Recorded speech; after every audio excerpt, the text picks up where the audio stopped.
George Knapp exposes the Russian war on UFOs, actually firing UFOs, and a lot of other really juicy stuff, in a letter submitted to Congress and entered into the congressional record. This is huge. This is juicy. Let's talk about it. Get in here. This is Jack with Cosmic Road. I talk about UFOs and the paranormal. Please hit like. Please subscribe, share in social media, and let me know what you think in the comments below. Oh, and by the way, I apologize if I haven't responded to any of your comments in yesterday's video. I was busy all day yesterday afternoon.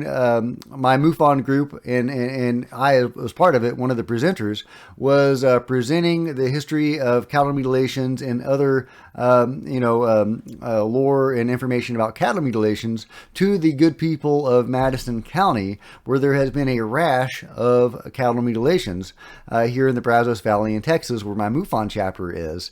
And so we were letting the people of the afflicted area know more about cattle mutilations and our own investigation into what was going on there, and encouraging them to come forward with information. So anyway, it was a really interesting night, and so hopefully some more information will come out about that, and I'll share that with you when it comes out. But let's get to the letter. All right, Russian warplanes engaged UFOs, chased them, and even shot at them at least 45 times by 1993, according to classified Russian documents that investigative reporter George Knapp obtained and smuggled out of the country. That's just one snippet of information revealed in letters written by Knapp and Jeremy Corbell to the House's Oversight Committee before Wednesday's UFO hearing. Both letters, which were first obtained by Fox News Digital and published in their entirety below, were entered into the congressional record. Since 1969, the position of our military has been that UFOs pose no threat to national security and are not worthy of further study. George wrote, this dismissive attitude is directly at odds with what was revealed in the documents, reports, and internal memos. All right, why don't we just go directly to the letter? All right, here we go. I'm not going to read this whole thing, don't worry. It's 4 pages long. It's a lot of words.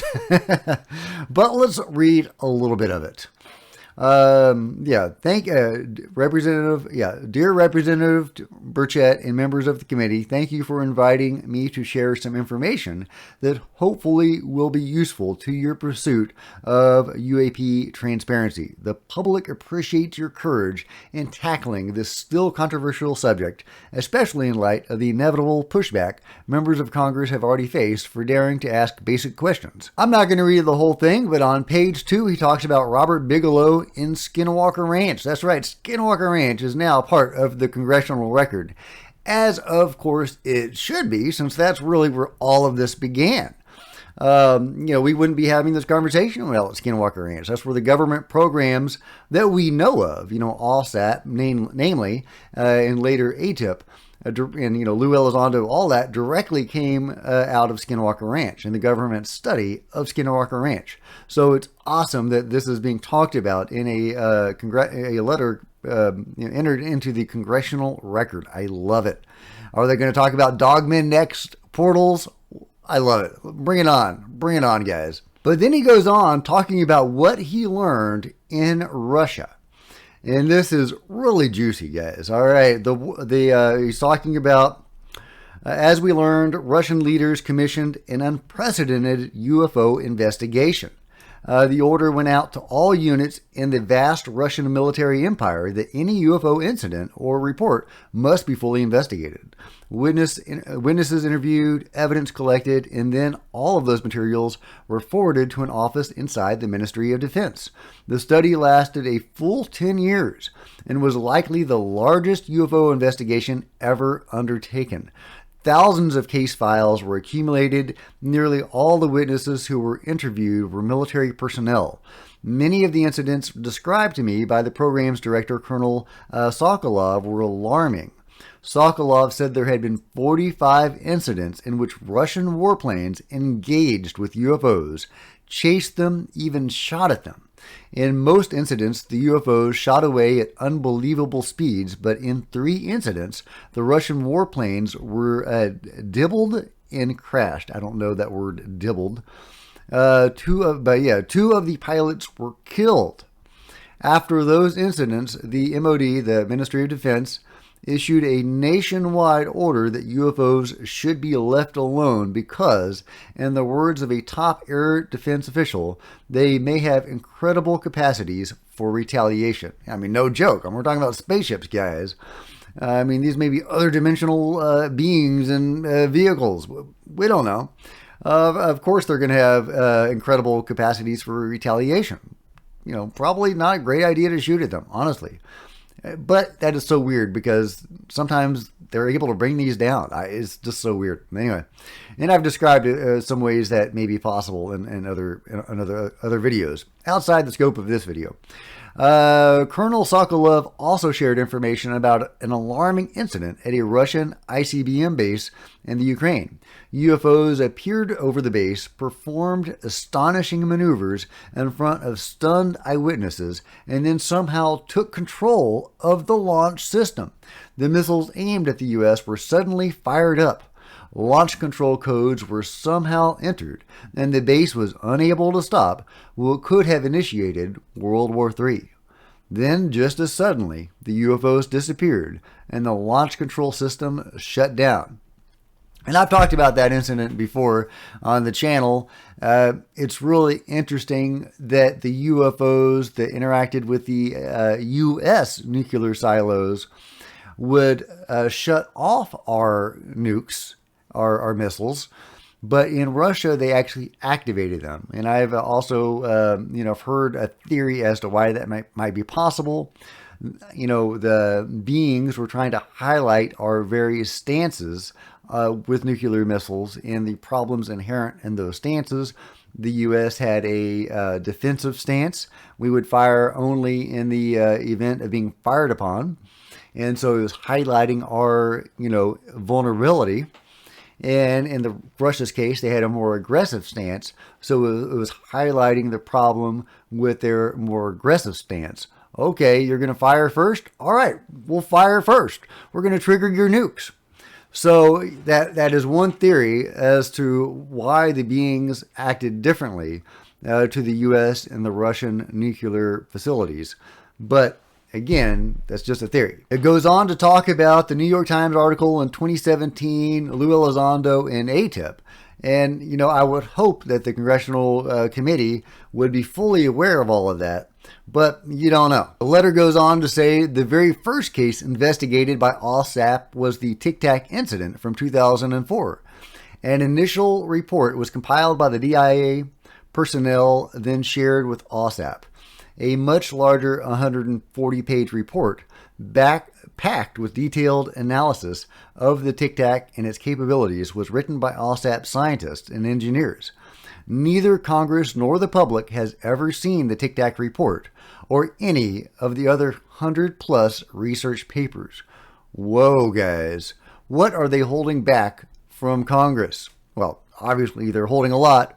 But now at least George Knapp and Jeremy Corbell are letting them know, the Congress members, what exactly is being withheld from them, at least that we know of.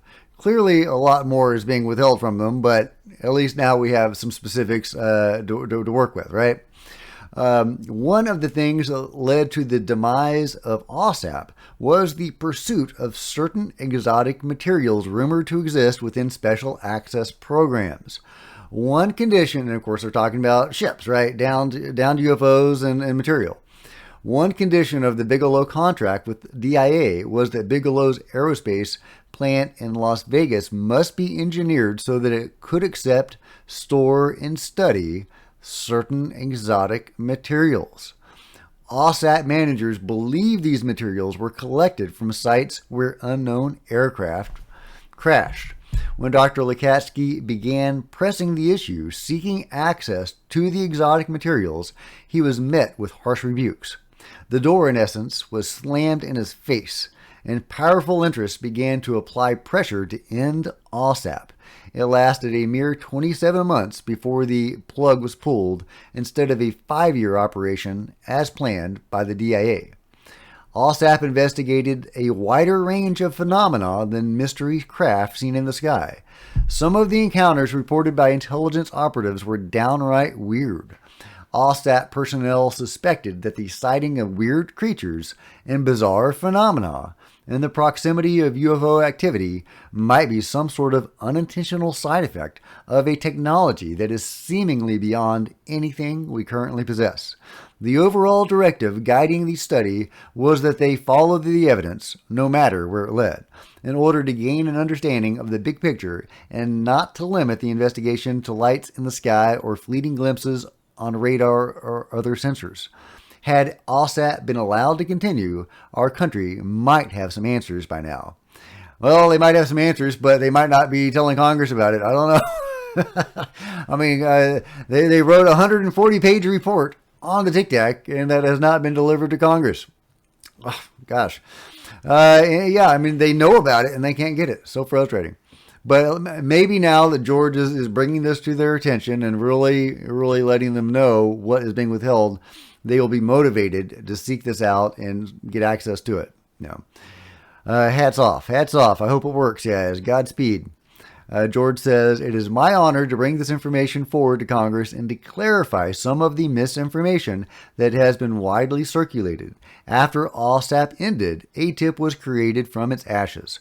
Lou Elizondo was able to keep the investigation going for a few years until his frustration with a lack of interest on the part of the DoD higher-ups became too much to bear.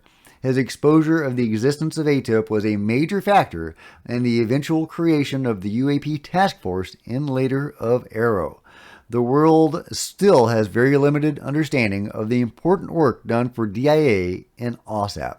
The public has seen very little of the excellent work done by the Bigelow team. Hopefully Congress can start asking questions about these and other investigations undertaken into these perplexing issues. We have a right to know." Indeed, George, we do. And thank you so much for writing this letter, and I hope Congress takes it seriously. And there were some interesting things in this letter that I didn't know. Our best insight into OSAP is probably what was revealed in the Skinwalkers at the Pentagon, written by George and Dr. Lukatsky and Com Kelleher. But I don't remember in that book talking about OSAP being geared toward receiving UFOs, crashed UFOs, and material from whoever collects this stuff. But there was a lot of information in that book, and maybe I've just forgotten it. So if you remember that from the book, please let me know. But this letter is just gangbusters. It's really amazing. I mean, it's talking about the Russians shooting repeatedly at UFOs, UFOs shooting back, killing pilots. This is huge because this same phenomenon has occurred in the U.S. as well. And it's huge just because it's huge, but it's also significant that this is not confined to Russia. This has happened supposedly in China as well and other countries, and it has most certainly happened in the U.S. And Congress needs to get access to that information. This is being withheld from Congress and the American people, along with, of course, the rest of the program. The control group, whatever it is buried deeply and hidden very well, but they are starting to pry open the chinks of the armor and get to the juicy meat underneath. And it's people like George Knapp and Jeremy Corbell and David Grush and everybody else that is really pushing this forward. And I hope they continue to do so. I hope they have lit a fire under the seat of Congress. At least, the good guys, at least, the people on the Oversight Committee. Hopefully they are committed to actually furthering the cause of UFO understanding and disclosure. And that this letter will help them, get to the next step. And this letter talks about the strange phenomenon going on at Skinwalker Ranch. It hints at the dogmen and the poltergeist activity and the portals and all the other craziness. But I don't expect Congress to push for studying dogmen, or skinwalkers, although that would be amazing. I mean, that is what the government actually spent taxpayer dollars doing. So Congress does have a legitimate right to look into that, but I don't expect them to do it. But at least they can get this ball rolling down the road and make some progress, maybe. Anyway, so a great letter by George, and I hope the Congress takes it seriously and actually does something with the information George provides. Maybe now they know about the Russian military shooting at UFOs and being shot down in return.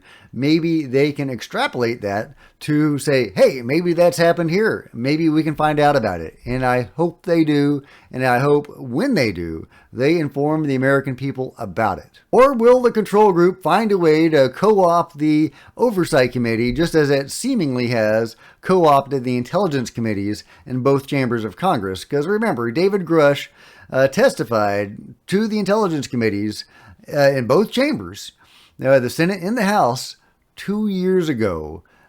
Have we heard anything? Have they done anything? No. So I'm worried that the same forces that were brought to bear on the intelligence committees, assuming they weren't read in from the beginning, and they may very well have been, don't rear its ugly head and co-opt the Oversight Committee. They've already co-opted Arrow, so we'll see how it goes, but fingers crossed. At least there are some people trying to make progress on this issue, and hats off to them. I love this letter. Let me know what you guys think in the comments below. Are you blown away by this talk of the Russian military firing at UFOs, of crazy activity at Skinwalker Ranch, and all of this now entered into the congressional record? I love it. Let me know what you guys think in the comments below. And if you've enjoyed this video, give me a big thumbs up. I sure appreciate it. Smash the like button, smash the subscribe button, and the bell to be notified of future videos. You don't want to miss a thing. Join me on Facebook and Twitter. There's links below, and there are plenty of other videos to check out on the channel. I'll see you guys next time. This is Jack with Cosmic Road signing off.